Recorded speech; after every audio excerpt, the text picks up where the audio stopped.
Apa itu teks editorial? Assalamualaikum warahmatullahi wabarakatuh. Perkenalkan, saya Mahfira Mutiara. Saya Widari Eka Putri.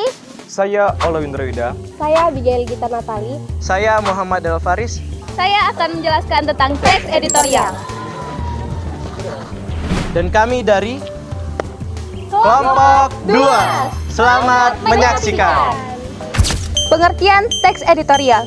Teks editorial merupakan teks yang berisi pendapat redaksi media terhadap suatu isu atau masalah aktual yang ada di lingkungan masyarakat.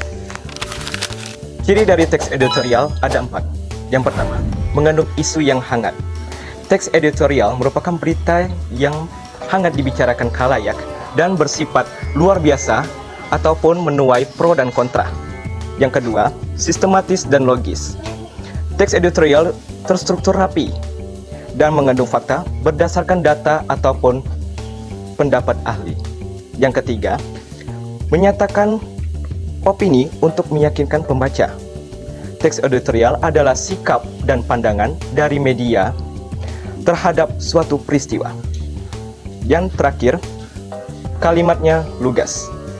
Kalimat yang dipakai dalam teks editorial merupakan kalimat yang singkat, padat, jelas, dan tidak bertele-tele.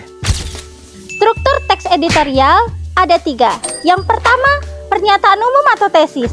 Pernyataan umum atau tesis adalah bagian pendahuluan teks editorial. Di sini, pihak redaksi mengenalkan masalah yang akan dibahas.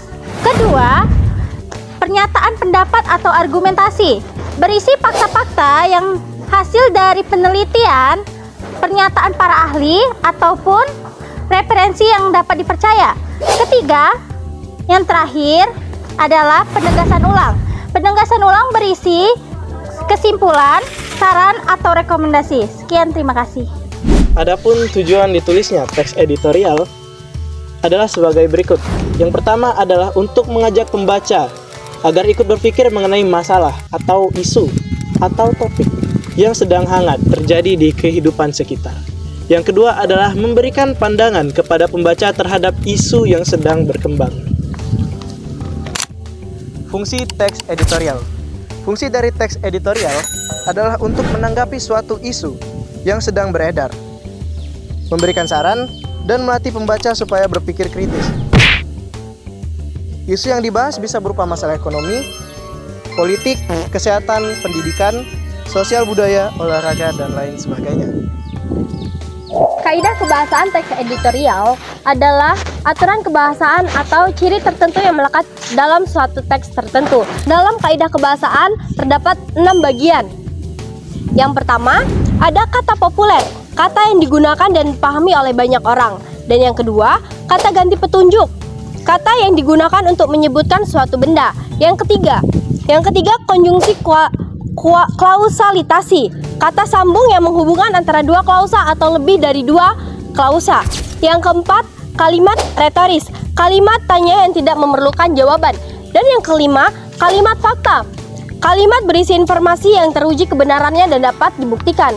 Dan yang terakhir adalah kalimat opini, kalimat yang mengandung pendapat, pemikiran, dan pendirian dari suatu penulis itu tersebut. Sekian, terima kasih. Demikian yang dapat kami sampaikan. Semoga bermanfaat. Kami akhiri. Wassalamualaikum warahmatullahi wabarakatuh.